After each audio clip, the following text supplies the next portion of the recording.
The average on question 2b was 48%, which is disappointing given that it's below the exam average and also a question at the beginning of the paper. And one of the reasons why is it was first of all a theory question, asking you to apply your knowledge about the definition of an expense, but to do it to two different things. So you had to explain why discount expense was an expense, as well as the depreciation of equipment. So what we need to remember is the definition of an expense. An expense has three parts. The first part is it's either an outflow of economic benefits or a reduction in inflows of economic benefits. So it's important to remember that expenses aren't just outflows or consumptions of economic benefits. There's also that other option, which is it could be a reduction in inflows.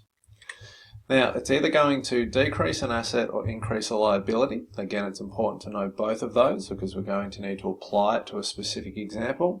And lastly, no matter whether it's an outflow or reduction in inflows, it will decrease owner's equity. So what we want to do is apply those three characteristics to a discount expense as well as depreciation. So let's start with the discount expense. That is not actually an outflow of economic benefits. That is a reduction in inflows. And what we mean is that we're actually going to get less cash from a debtor than we would have. Cash is an inflow, so we are going to get fewer inflows of economic benefits. That's different to depreciation. With depreciation, there is a consumption or usage of economic benefits, and that was represented in the way the asset, in this case equipment, has actually been consumed or used this period. So they're both expenses, but you can see on the first characteristic, they're actually quite different. The second characteristic, a discount expense will decrease assets. In particular, when we give a debtor a discount, that decreases the the debtor's control asset. Whereas depreciation will also decrease an asset, it will just decrease a different one. What we do is we have a ledger called accumulated depreciation, and the effect of that is it actually decreases the equipment asset.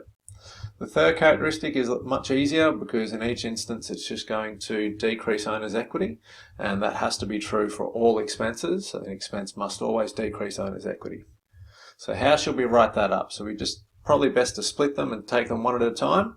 Start with the depreciation expense. There is a reduction in inflows as less cash will be received. 2, there will be a decrease in assets as the discounts given will lower the debtor's balance. And lastly, this will decrease owner's equity. For depreciation, there will be consumption of economic benefits, as in the equipment has been used during February. 2, there is a decrease in assets because the depreciation lowers the carrying value of the equipment. And lastly, this will also decrease owner's equity. So looking at the marks for this, we can see there's 4, but we've kind of made 6 points here. So the marks are awarded as follows. There was 1 mark for saying depreciation expense is a reduction in inflows, and 1 mark for relating the second and third criteria of an expense. For depreciation, there was 1 mark for saying it's a consumption of economic benefits, and our last mark was for relating characteristics 2 and 3 to the depreciation expense. Looking at the marks for the question, a very tough question for kids who didn't know their theory. So 25% of kids got 0, and at the top end, 21% of kids were able to apply their theoretical knowledge to a very difficult topic. The average here was 1.9 out of 4. The examiner's comments are interesting. They say no right answers, don't just reproduce the textbook definition. And what they're kind of saying is make sure you tailor your definition of an expense to the question.